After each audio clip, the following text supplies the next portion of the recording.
Hi everyone, today I have a very special video for you guys. I'm gonna do a detailed breakdown of all the best strength weapons I found in the game, how you can use them. I have some golden nuggets here for you guys. I'm gonna break down the pattern of each weapon. I'm gonna do the pros and cons of each weapon, when you can use them, and some nuances about the weapons. I write down everything I learned about the game, reading from others, and also like what I discovered myself. So make sure to watch this video. This is a very helpful video, whether you're level, I think from like level 25 to like 120, 130 for sure end game. You can definitely use these tips and these weapons. You can use all of them, right? So make sure to watch till the end. Sometimes you actually forget some things about this game, the mechanics.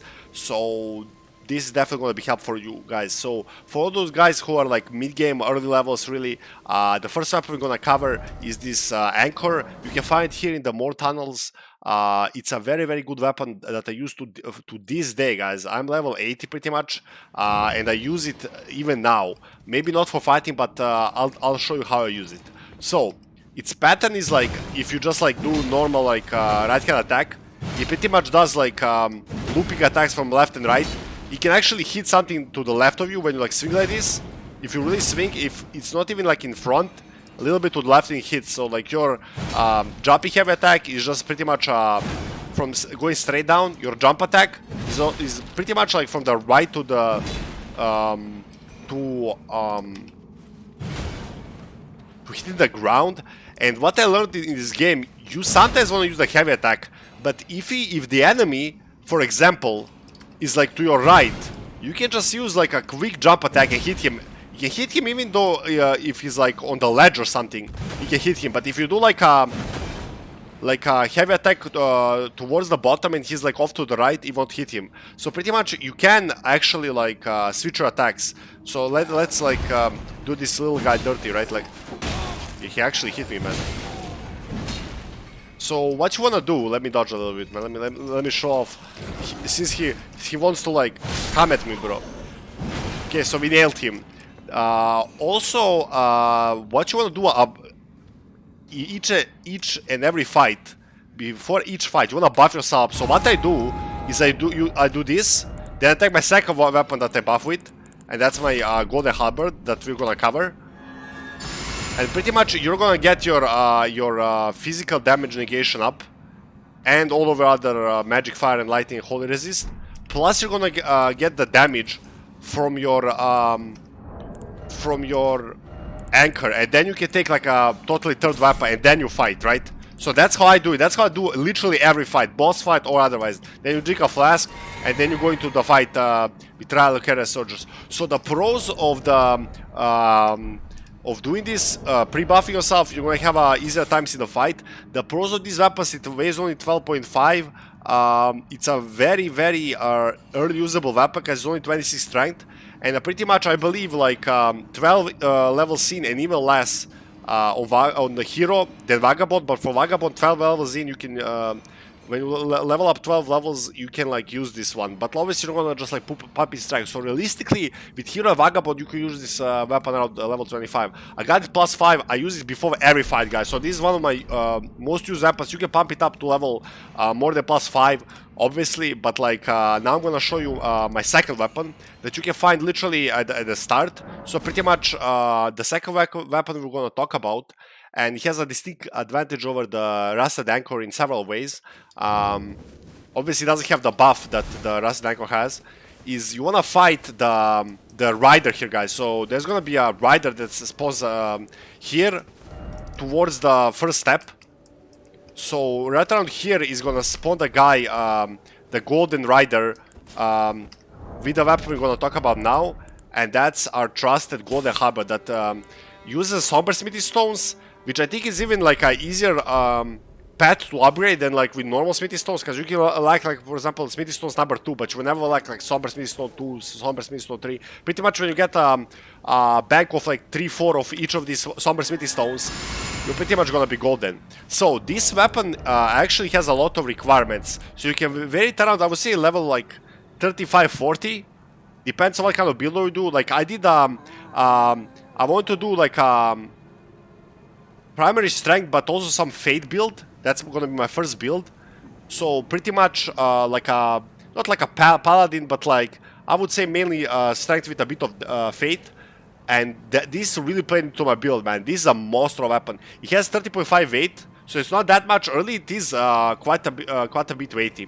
Even though doing a strength build, it's a very weighty build. So you need 40 dex, 12 weight, and 30 strength. So this thing can help you a little bit to raise 3 of each of your attributes. But you're gonna get to 12 weight anyway if you're gonna use any sort of fate. And this skill is really good. It starts with strength, with C. If you get to plus, I think 4. Before that, it's D, E in dex, and D on fate. It has some requirements, but the good thing about it, it has this beautiful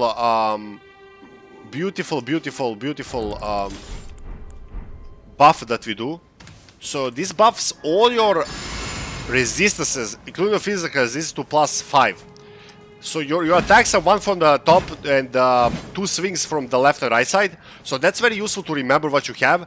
The best thing about this weapon overall is it's like wind up time. So you have this normal, you have this like little wind up attack, then you have like normal obviously swings left and right.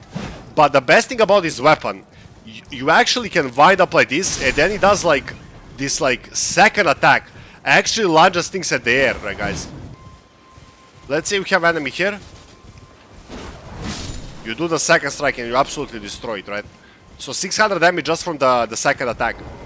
So also what you wanna pay attention to is when you do a heavy attack with a jump, it's from the side. But what I figured, even against bosses, even though you might have gotten away with like doing the charge attack, if he doesn't turn and hit you, you might want to do like a jumpy attack as it hits from the top. Especially with fighting enemy that's like below you or like above you, you want to do like just the jumping attack. You don't want to do like the looping attack here. You don't want to do it, guys. So just so make sure you actually hit your target. So the pros and cons of this weapon, the pro is does tremendous damage. So I have it +6, I'm level 78. This thing is a beast. This thing is a monster, guys. It does 557 damage. And if you buff it up, as I said, for example with the Anchor, you will see the damage difference between these two weapons. Even though this is my trust, look at this, 557 compared to 205. So that's pretty much it about the Golden Halberd. The next weapon is going to be a pure strike weapon. So you want a big boy damage late game, this is one for guys. And we finally get to the big boys, man. This is the big leagues, guys. So we finally get to the big leagues, guys. So this weapon, where you can find it,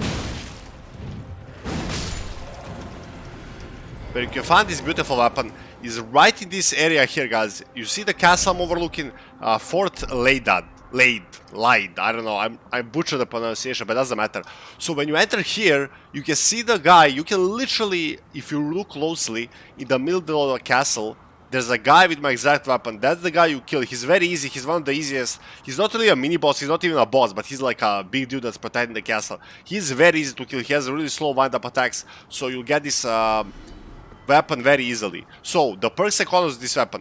This weapon, and I'm gonna pop some resources for you guys on the screen. You have the Faxa Life site. I don't know, I can't confirm this data that they have. I can't 100% it, but they pretty much have all the weapon stats and they have the scaling. So as you can see, out of all of the colossal weapons, by such out of literally every single weapon, including the colossal swords and colossal weapons, this has like top 2 strength scaling.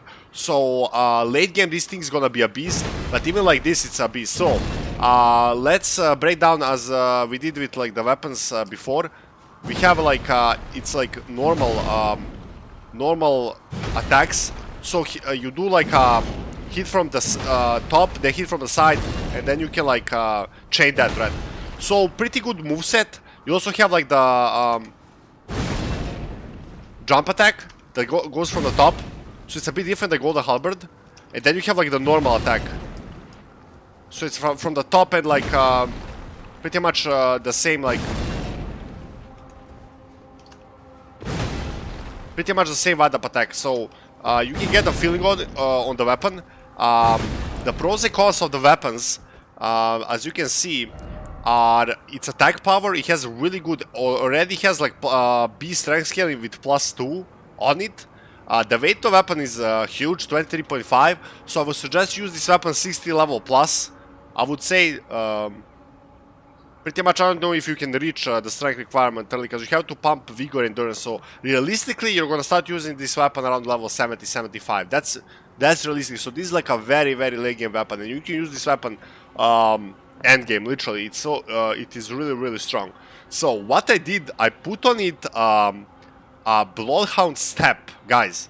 That's the Ash of War, and you can actually choose your Ashes of War, guys. You can choose your Ashes of War on a weapon. So what we have is this is brutal, guys.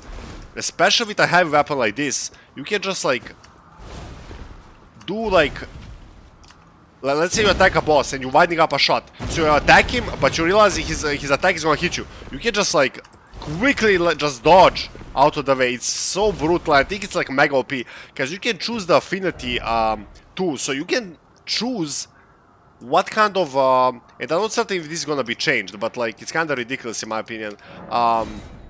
You can choose whichever Ash of War you want, plus you can choose the attribute scaling on it, which is totally crazy. Obviously, it gives us more creative choice, but I think when the meta is figured, especially in PvP, and like obviously I haven't even tried all of them. I tried some of them.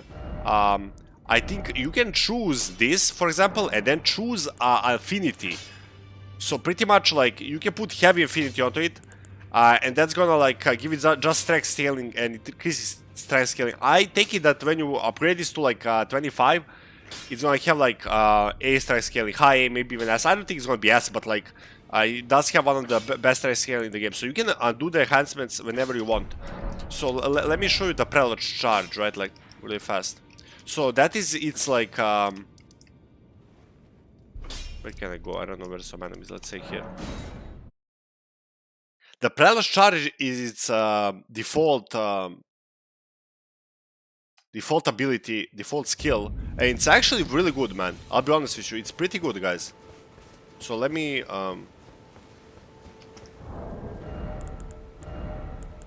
put my normal talisman onto here. So I'll show you its default ability, right? Like, this is a really good ability, guys. Look at this. You basically light up the flaming weapon. Let's go, baby! Let's fucking go! Okay, we missed. Ultimate fail, boys. I wanted to fucking flex, but I failed. Okay. that was an ultimate fail, bro. You can let go. You basically charge it up. See? So guys, last but not least, the last weapon we have on this list is also like a very, very late game weapon. The Grafted blade, guys. So it has a really, really nice skill. Really nice skill, guys. Called Auto Vengeance, man. Why can't I click this? What's going on with these menus, man? The menus are so weird. So it has Auto Vengeance that raises all attributes, and also what it does. What active is ult is active, poise is also increased. So the downside of this like skill, obviously you can spam before the battle. I don't have so as I said, if you want to be real, I don't have the discipline to actually use this alongside Golden Halberd and Anchor's like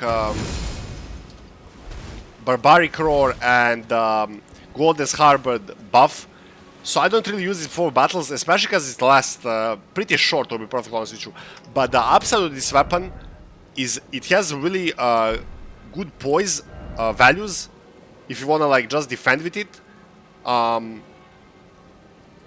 has good guard boost, good physical defense, but it weighs 21. It's similar to the previous weapon we talked about. It's really weighty, so you want to use it like 6 level fast, but it has really good strength scaling. As I said, check the extra life site for like you can see the kind of value attributed to the scaling of a particular attribute and kind of see how strong it scales with this. So out of all the Colossal Sword, I think this is like the second highest. So it's really, really strong. And as far as for attacks, the downside of this weapon, it has a really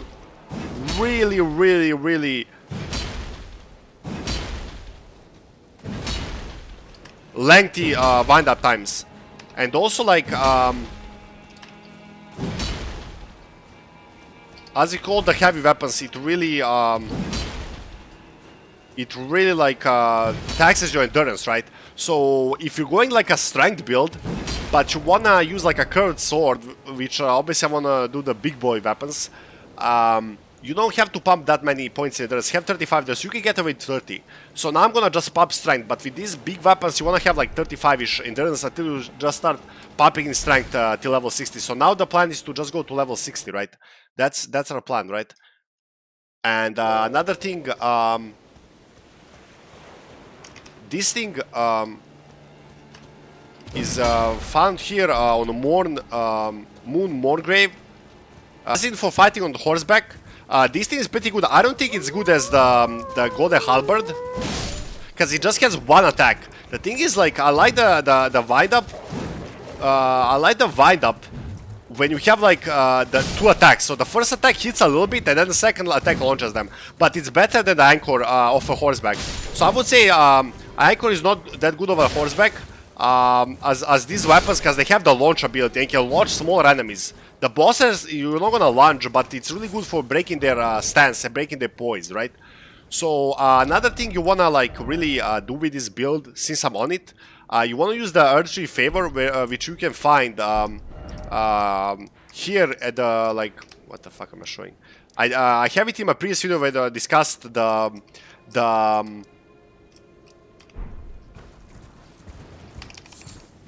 strength build pretty much that I'm doing. You want to use that in your equipment. You want to use the Earthtree Favor. You could use the Radagon Scare Seal if you just need a bit more strength to use these weapons, but I would actually use in open areas I would use the Lance Talisman. It increases your damage of horseback so much. So that's pretty much it. Some honorable mentions that I really have to do, even though I didn't put them in this list. Obviously the Troll Knight Sword is really good. It has the Troll Roar, which generates a powerful shockwave. I would say this weapon is really good if you're doing an int build. So I'm not doing an int build, so I didn't include it. Another thing I want to mention is these great clubs. They're not bad at all, pretty much, if you don't have something better to use. But I would always take the Prelate's Inferno over them. That's pretty much it, guys. Love you, boys and girls. Hopefully this video has been helpful. Let me know if I want to do like you know, a follow-up build later game when I'm like level 120. Love you, boys and girls. I'm out.